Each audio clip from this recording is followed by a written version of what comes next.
Na lição de quinta-feira, amigos, nós vamos aprender um pouquinho mais como Jesus, em sua natureza humana, se tornou o nosso modelo. Eu disse para vocês que ele tinha moralmente a natureza pré-lapsariana, mas isso não o tornava com vantagem sobre nós, porque nós caímos na tentação rapidamente. Jesus resistiu até o final. O que doeria mais em você? Ter um carro, uma Ferrari 0 km, sem risco nenhum, e alguém fazer um risquinho deste tamanho? Ou ter um carro bem velho, todo amassado, e alguém fazer um amassado deste tamanho? Com certeza a Ferrari. Jesus não tinha mancha nenhuma, pecado nenhum. Para ele, o diabo jogou as piores tentações. E eu quero ler com vocês diversos textos da Escritura Sagrada para mostrar isso. Vamos primeiro em João 8, verso 46. João 8, verso 46 diz assim: quem dentre vós me convence de pecado? Jesus diz, ninguém pode dizer que eu tenho pecado. Capítulo 14, versículo 30, um texto muito conhecido. Ele diz, já não falarei muito convosco, porque aí vem o príncipe deste mundo, o diabo, e ele nada tem contra mim. Que humano pode dizer isso? Ninguém, nem na Bíblia, nem na história moderna, pode dizer que o diabo não tem nada contra você. Mas Jesus pôde dizer, o diabo não tinha nada contra ele. Vamos agora para Hebreus, capítulo 7. Em Hebreus 7, verso 26 diz, convinha, por efeito, um sumo sacerdote como este, no caso Jesus, santo, inculpável, sem mácula, separado dos pecadores, feito mais alto do que os céus. Você tem alguma dúvida de que ele não conheceu o pecado? Vamos para mais um texto, 1 Pedro.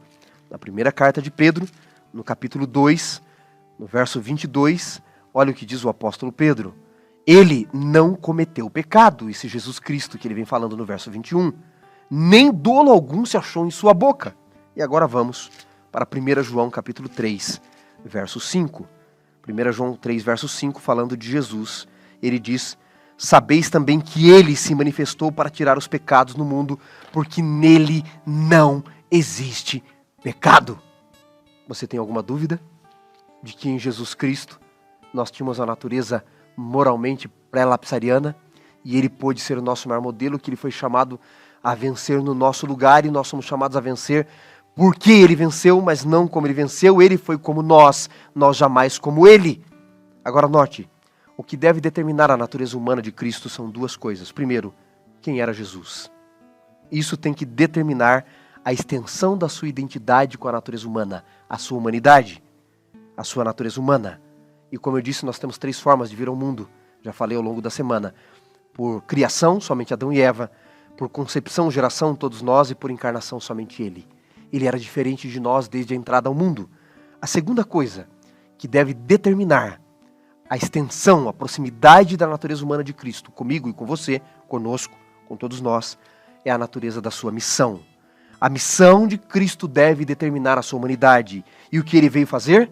Para ser o cordeiro sem mácula, o sacrifício sem defeito, para nos salvar do pecado. Ele deveria ser a solução e não parte do problema.